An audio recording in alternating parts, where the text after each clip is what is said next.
Hello everyone, my name is Charlie and I'm about to give just one more opinion on Wonder Woman 1984, which was released in select theaters and on HBO Max just a couple of days ago. I had a chance to watch it, so now I'm gonna talk about it, and beware of spoilers. Okay guys, Wonder Woman 1984 is the very first movie review that I'm doing that is completely unrelated to my previous episodes, which were all about the MCU. And it's a review on a recent movie, a new release, something that was rare this year. I've been following the DC Extended Universe ever since Man of Steel in 2013, and the very first Wonder Woman film in 2017 was indeed one of the best in the franchise, in my opinion.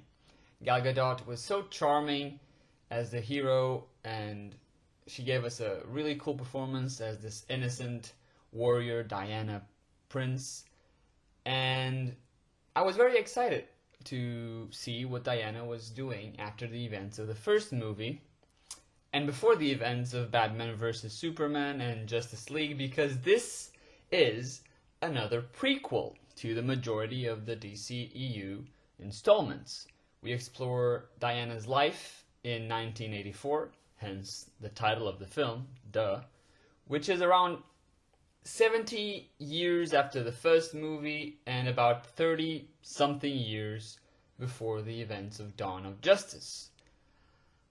I always have an issue with prequels, especially when there's more than one, and especially if those regard the same exact character. And the reason for my pet peeve is continuity. When you have established a franchise, and within it some set of rules and events and reactions from the citizens of the world regarding aliens and monsters and heroes, and then you go back in time to show us something we haven't seen before inside that same franchise where all the given circumstances were already determined in another 6 or 7 movies, then you need to be really careful with your story so you don't make big continuity errors.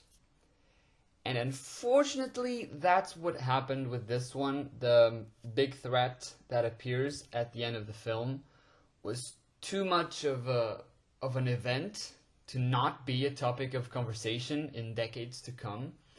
I get into it in a bit, but aliens in Man of Steel shouldn't be that much of a stretch when the third act of this movie was as bodacious and as ridiculous as it was. It was really crazy.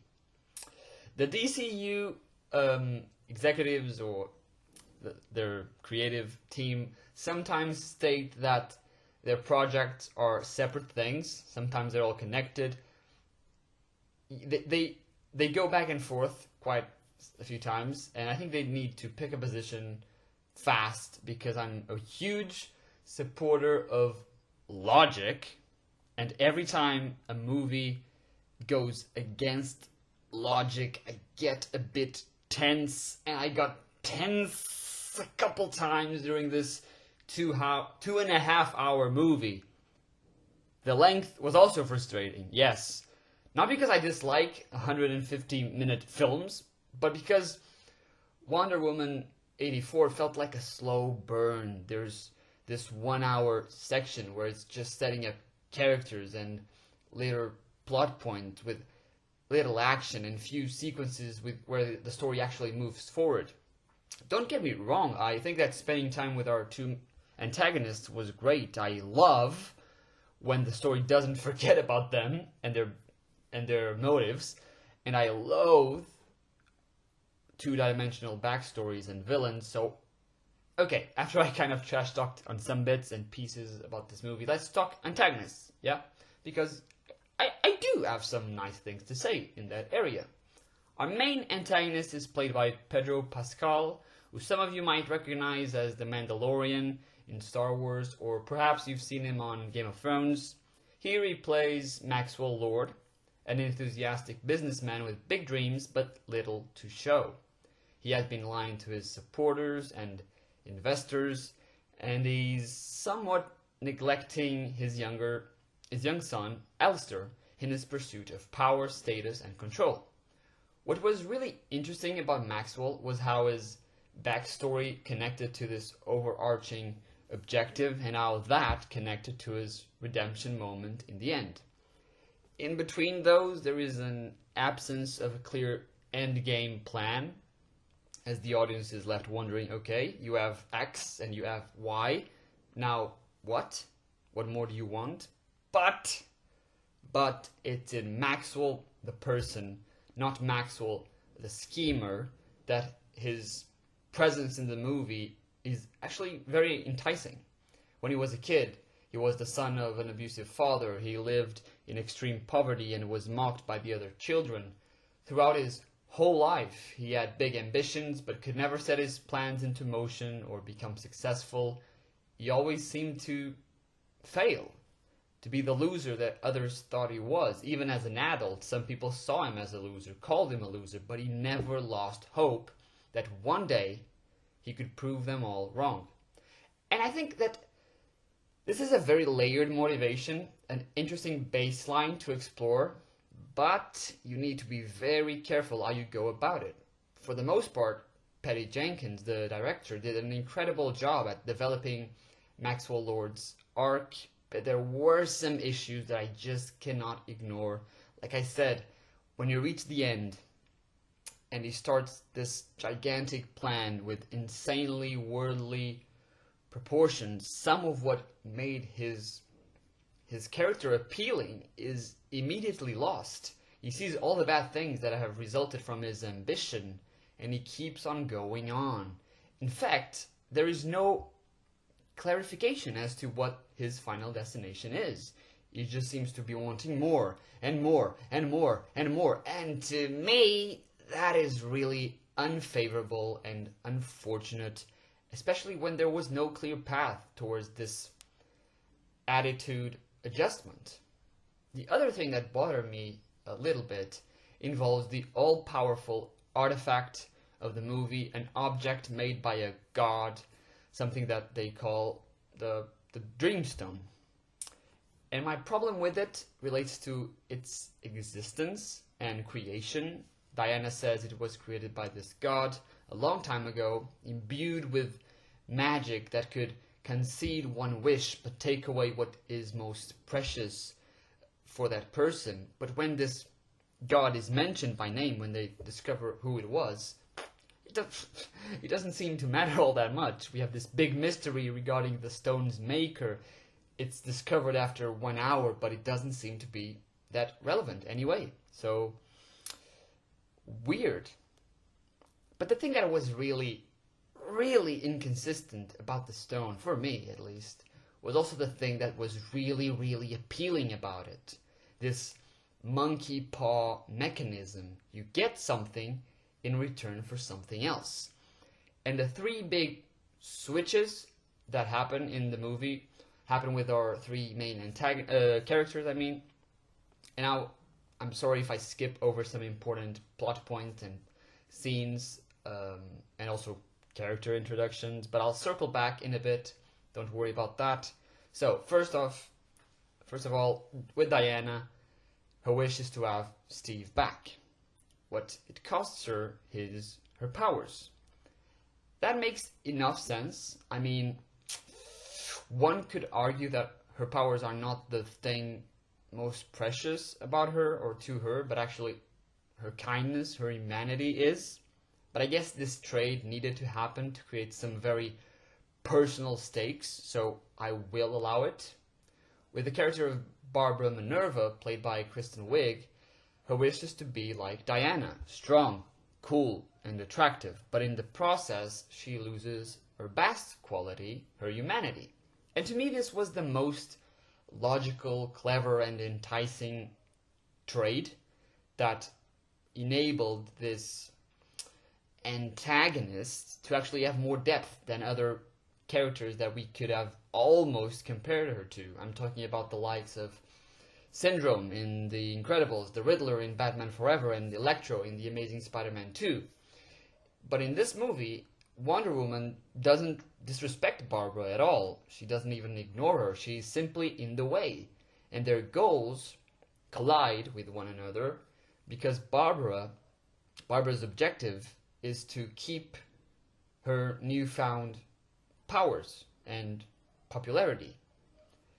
I thought that this switch was really well written, much better than the switch with our third antagonist, the third main character, I mean, Maxwell Lord, who wishes to become the Dreamstone, which in and of itself was a really surprising plot point. When I saw him hold the rock, I was sure he was going to choose to be the most powerful man in the world or something like that, but actually he wanted to be the genie and grant people their wishes, while also reaping some benefits in the process. So, what was his most prized quality? As the movie continues, his health deteriorates as he grants wish upon wish upon wish. His head starts bleeding, his energy gets depleted, and he seems to be hurting himself more than he is helping himself and others. So is being healthy what's most precious to him?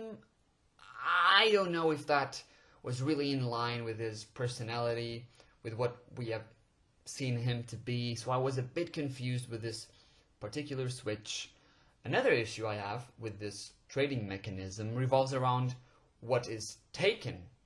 When the stone was a stone, and not Max, it didn't really decide what to take from the person. It was simply whatever the most precious thing to them was, well, already was. So how and why can Max now choose what he gets in return?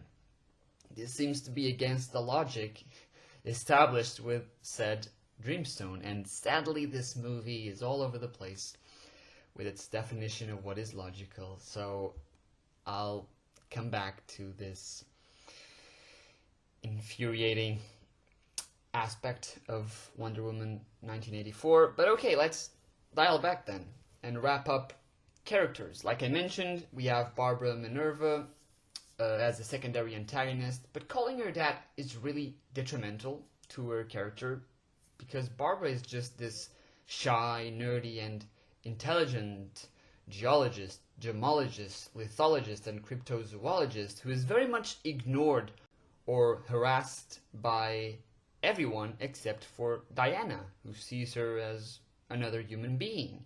Barbara sees in Diana this goddess and is straight away envious of Diana's beauty and strength.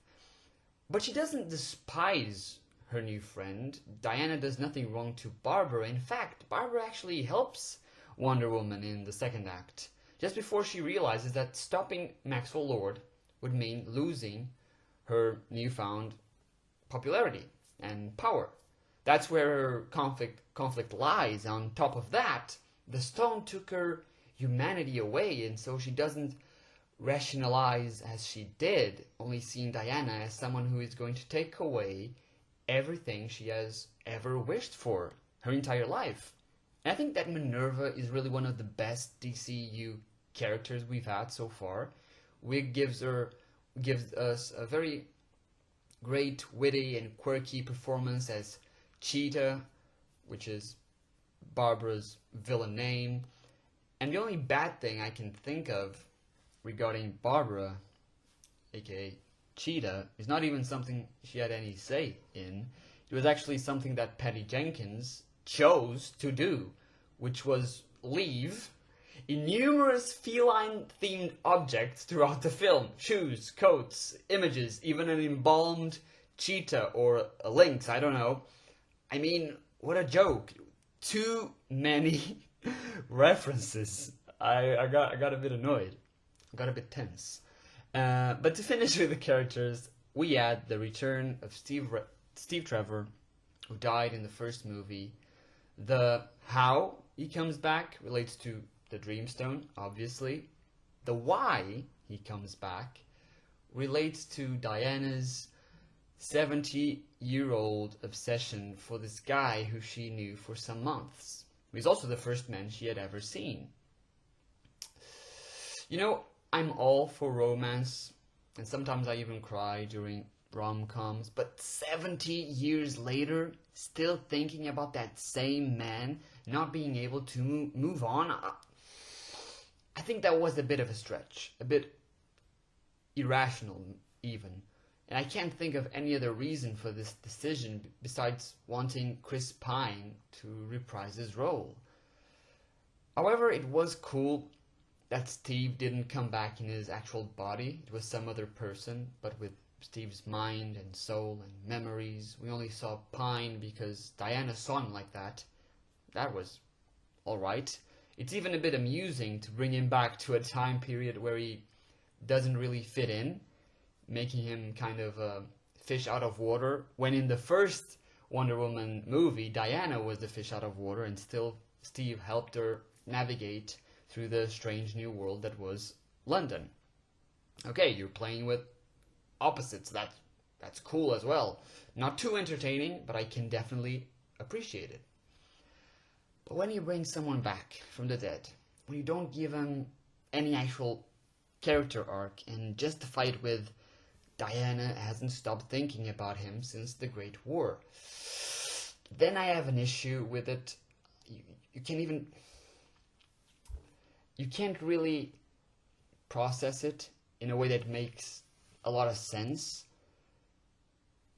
Again, I will come back to 70 years just thinking about Steve. Yes, that's cute, that's adorable, that's really sweet, but I don't think that makes a lot of sense. You can even try to compare this to Captain America, Steve Rogers, who lost the chance to be with Peggy Carter when he went under ice, but with him, it was totally different and justifiable, because yes, he thought about Peggy all those years, but in his case, one minute he was talking to the love of his life, another he wakes up 70 years later, and she's nearly 100 years old, and he just spends another 11 years trying to move on.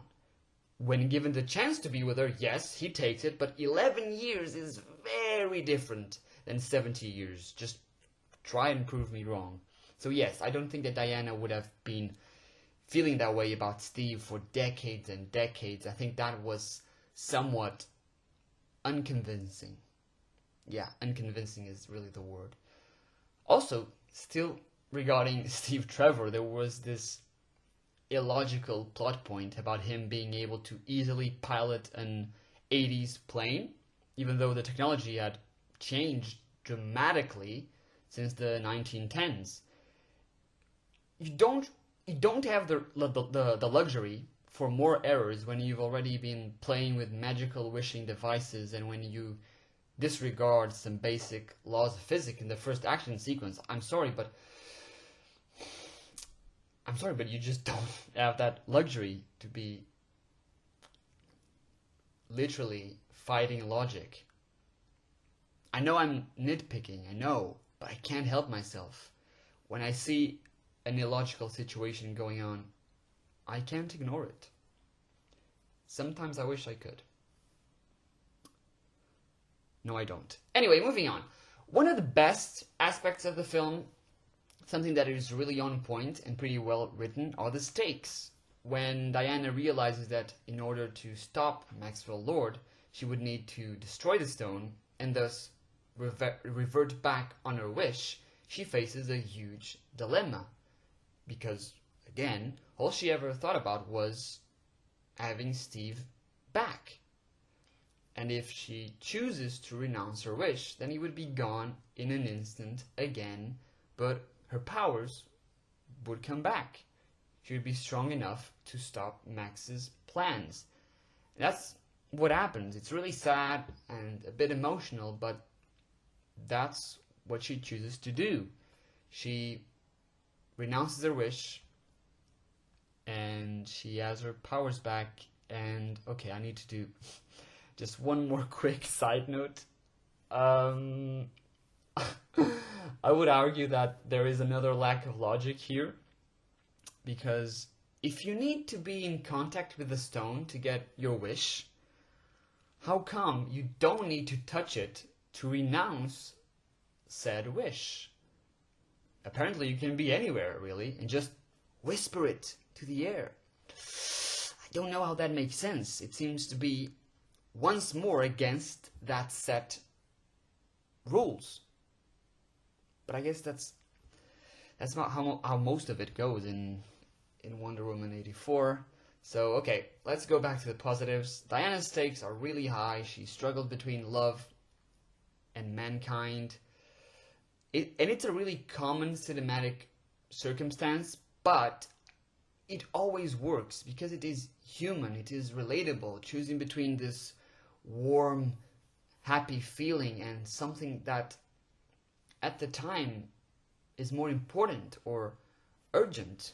The urgency here being Maxwell's new plan, which is to use a special broadcasting device with these special particles, go on the television and connect with the entire world so that everyone can make a wish, and he could be more and more powerful and famous and whatever. Like I said, his endgame goal is not that clear. His health is getting worse, so some of the wishes of the citizens of the world will work as band-aids to his mental and physical state. But besides that, we don't really know why he keeps on doing so, granting more wishes. I don't know. Also, it's too big of a stretch to say that this device could make him reach everyone in the world through a screen. Because A, that's a bit dumb. B, Maxwell is only in contact with those special particles after he makes everyone wish something. C, did I say that's a bit dumb? And D, just before he goes live, he asks this random person, "Don't you wish this would work?" To which that person replies, "Yes." So, was the device already prompted to enable his plan, or did he need someone's wish to make it doable? Either way doesn't make sense, full stop. It's too far-fetched, too ludicrous, too comic booky for my taste. And as I said, a bit dumb. Just a bit dumb. Anyway, the world is in chaos. A third world war is on the verge of starting. Destruction everywhere, just like in every other time period where the stone played a part. When Wonder Woman gets to Maxwell Lord's location, there are several riots on the streets, some of which very close to Lord's building where his son had been staying, and Barbara is now guarding Maxwell. Now she is an actual apex predator, a cheetah, because Max used some of his monkey paw fortune to give her more power. We have a rather cool fighting sequence between Diana and Barbara. Diana tries to reason with her new friend, but the stone changed her so much that Diana has no other way but to incapacitate Cheetah so she could stop the human genie for good. As she is mere feet away from Max, his power has grown exponentially, and now there's this sort of invisible barrier between the two that doesn't allow Diana to actually knock out Lord, to actually get close enough to him to stop him. So what does she do? She uses her lasso of truth on his foot. And by the magic of the broadcasting platform, she shows the truth to everyone in the world, including Maxwell, who sees his son in danger, and asks everyone to renounce their wish. Then we have a montage of people doing just that, with Maxwell Lord being the most important one, of course, and all the imminent threats, all the chaos suddenly stops. Okay, I'm not even gonna talk about the lasso's abilities in this moment, or its power to show truth, or its power to grab lightning strikes, but am I to believe that everyone around the entire world renounced their wish? Really? Everyone? Also, I'm trying to figure out if it's a case of having Max renounce his wish leads to everyone who wished for something after he became the stone having their wishes automatically renounced, or if Diana actually needed everyone to renounce, because when we see Barbara again, she doesn't say a word, but she's back in her human form. Are we led to believe that she renounced her wish completely just before we saw her, or that my first theory, that Max's renouncement led to everyone's renouncement, thus Barbara's cheetah mode too? I think all of this very last moment, was pretty confusing. And going back to my very first pet peeve with the film, a bit too ambitious. Too huge of a world event to go unnoticed and unmentioned in the other DCU movies. I think the leeway that each director has to play within their story is fine, really. I love director independence, but then don't say that this movie is part of the franchise when it clearly does something that contradicts previous installments. Jesus, honestly. The cool and cute thing about this ending, though, was Maxwell's redemption. He renounced his wish, and he goes on a search for his son, Alistair, amidst the chaos. And when he finds him, he apologizes for being a loser, for lying, for not caring enough, for not being the dad he should be. And he hopes that one day he becomes worthy of being loved by Alistair. To which the kid replies with, "I already love you, you're my dad," which just melts your heart. It's just so emotional. This was a very, very enticing and charming story beat, giving Maxwell Lord an actual character arc in his first and probably only movie appearance in the franchise. But wait, where is the stone now? And is Max going to prison? I don't know. We find no answers for both questions. We don't see the stone fall out of Max. We don't see any police coming to him. That's the last scene we ever see him in. Instead, we just skip to Christmas, and Diana has a little chat with the man that was Steve for those 2 days, hinting at her decision to finally move on, which is another positive, yes, in my opinion. As for the post-credit scene, we have original Wonder Woman actor Linda Carter making a cameo as Asteria, a mythical Amazonian great warrior who had left Themyscira a long time ago and forsaken her golden armor, which is used by Diana in the third act. Cool little cameo, non-consequential, but a fun homage to the OG iconic character portrayal from Carter. But if I could link Wonder Woman 1984 to one word and one word only, it would be ambition. The character's ambitions, dreams, and wishes, but especially Patty Jenkins and DC's ambition for this movie, which in my opinion just fell short and landed in the sequel curse territory, with the first one being much better than this.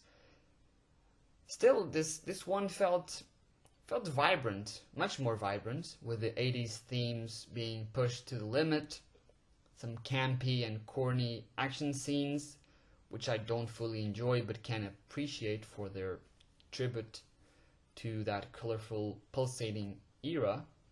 And we add a cool little payoff to Wonder Woman's invisible jet from the comics, as Diana makes her plane invisible, so she and Steve could fly under the radar. Speaking of flying, she also learns how to fly. Really fly. Which I don't think was a great choice, because for once, it's giving this strong character another strength, unnecessarily. And for another thing, again, it breaks continuity, because in Batman vs. Superman and Justice League, I don't think that Diana flies once. So, yeah, that's it. I'm afraid I can only give this one a 7. And despite mentioning mostly the bad about the film, I did enjoy the overall experience, and our two antagonists' motives and character arcs were really good.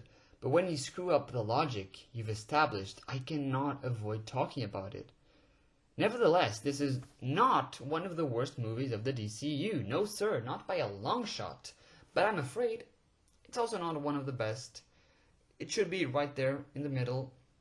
Pretty soon I'll upload a ranking episode and you'll know where each DCE Extended Universe movie lands on that list. But for now, this was Wonder Woman 1984.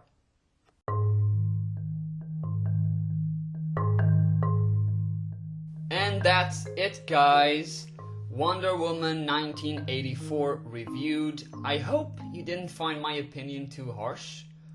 Just brutally honest. But I'd love to hear what you thought about this movie. Is it better than the first movie, or does it have a hard time living up to it? Right now I have my email attached to the description of the podcast, so you can message me through there.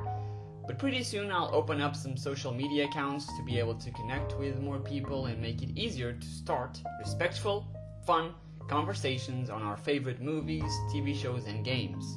So, this has been Just One More Opinion. I've been Charlie, and you have been wonderful. I'll talk to you soon. Goodbye.